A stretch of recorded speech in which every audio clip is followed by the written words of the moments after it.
our study of endurance, I want us to move forward by looking into a place in the biblical text where we can see endurance in action. And actually, it's not that difficult to find a place where we can do that. There are many, many, many stories and pieces of poetry that talk about endurance, but I want us to focus on one that's very familiar, and that is the book of Daniel. Now, the book of Daniel is familiar to many, many people because it shows up in children's stories and it shows up in Sunday school classes and it's just art and all sorts of things. It's a very familiar story. In fact, we might hear people talk about like a fiery furnace or a lion's den as being metaphors of challenges or facing opposition. And indeed, the book of Daniel opens with this set of stories that are really familiar to a lot of people, and that's kind of why I want to camp there. Because I don't want to necessarily pull apart individual stories that make up the book, as much as I want us to look at kind of a broad picture of it. But in order to kind of orient us, so we're talking about Daniel is a person who is a Jew, and he lives during the time of what we call the exile, which was a period of time when the Jews were overtaken by an empire, a very powerful empire during that period of history called the Babylonian Empire.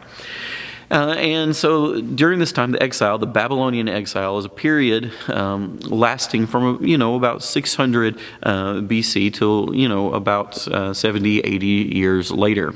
And it depends on how you count the time there, because it kind of comes in stages and then it sort of ends in stages too. There are several different waves on either end of that.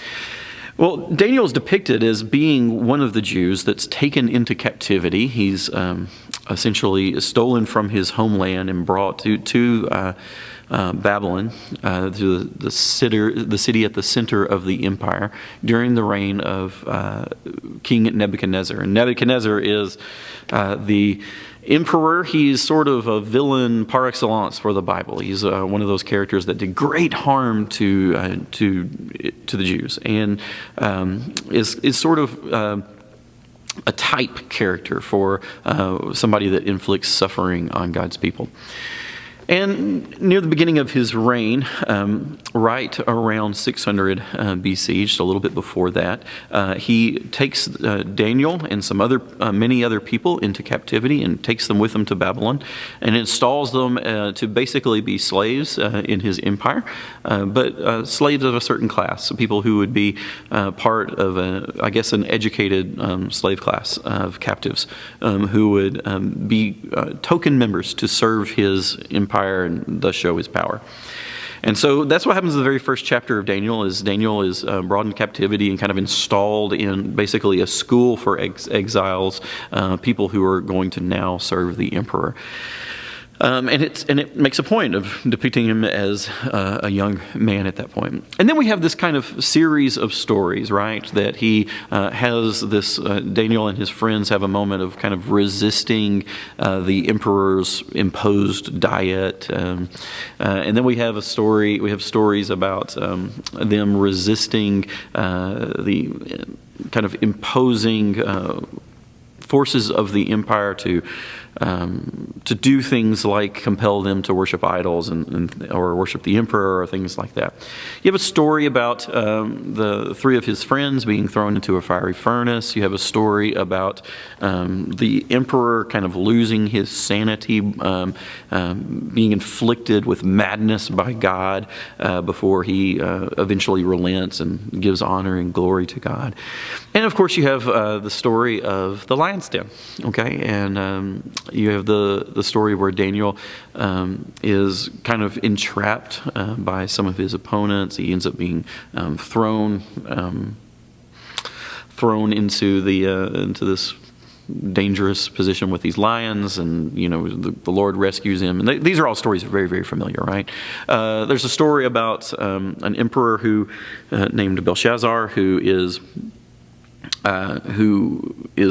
feasting, and he's desecrating these things that have been brought from the Jewish temple.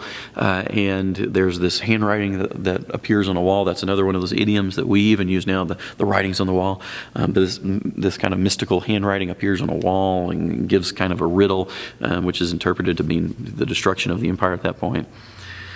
Okay, so this is the lay of the land. It's this set of stories. Many of them are very familiar. Although if you give them another look, I bet you find some new stuff in there that you didn't know was there. It's one of my favorite books. I love the book of Daniel. And these stories are all contained in the first 6 chapters of the book. And actually, I mentioned that, at the beginning we have Nebuchadnezzar, then the story of Belshazzar is the story of the feast, and that's in chapter 5. The story of the lion's den is actually another king, a man by the name of Darius. And that's actually where I want to pick up to make the point of this particular session. Darius, the emperor who is there during the Lion's Den story, is someone that historically was a part of another empire. He's depicted it that way in the book of Daniel. He's a Persian emperor. And so the Babylonian empire had given way. The empire that Nebuchadnezzar had built basically imploded. And the next empire, the Persians, come in and basically pick up the pieces and finish them off. And then, led by a very powerful emperor named Cyrus the Great, they become the dominant power in the ancient Near East during that time period. Okay? And all of that takes place. Okay, here's the real kicker of this story. When Darius who is actually like the fourth, he's the third king after Cyrus the Great. When he takes the throne, when Darius takes the throne, it's in 522 BC. It's actually 80 years after Daniel has first been taken into captivity during the reign of Nebuchadnezzar. And that may seem like an incidental part of the story, like it's just one of the background characters, but it really isn't. It's actually the point. Like that is the point of the book of Daniel as a whole. What I mean is this.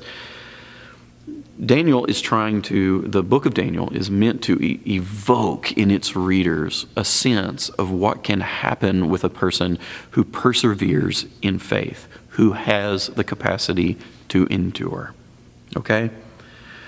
What it is saying through its fanciful tales of lions' dens and fiery furnaces and emperors that go mad and writing that appears on the wall, what it's trying to say is notice that this seemingly weak Jewish character, Daniel, notice he goes from being a young man to a faithful old man.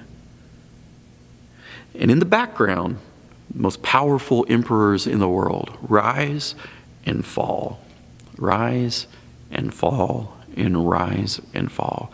And meanwhile, Daniel just continues to be faithful. He endures. And the point of all that is that for God's faithful people, endurance wins. Now, there may be other people who have more power or more strength or more might who come and have their moment in the sun and receive all kinds of glory. But at the end of the day, Daniel is not charged in defeating them and having this victorious moment. Daniel's victory comes through endurance, through persevering through the story. That's important, and it's an important message of the Bible, not just in this story, but it's a subtext of many, many, many stories in the Bible, because God's people are going to face things like the exile over and over again. Now, the exile is the big one in a lot of ways, but the truth is that God's people over and over again encounter opposition and challenges and hardships which require endurance to get through. In fact, we opened with this story that was pretty familiar, okay? And what I want to do for our meditative practice during this session is I want to invite you to spend about 15 minutes, and set a timer if you want, or just settle into a chair.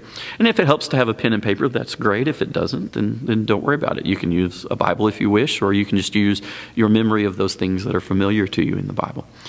What I want you to do is I want you to, in your mind, in your meditation, I want you to think about all of the different narratives and stories and people in the Bible who are, I guess, famous or who are familiar to you or respected and loved because they are able to endure through some sort of hardship or challenge. just create sort of a survey, prayerfully kind of spend some time thinking about all of the different people who are part of that story of endurance that the Scriptures tell. And I assure you, you're not going to have a hard time at all thinking of many, many people who are part of that story. Okay? We'll come back and have a short moment of challenge after you're done with that exercise. Okay.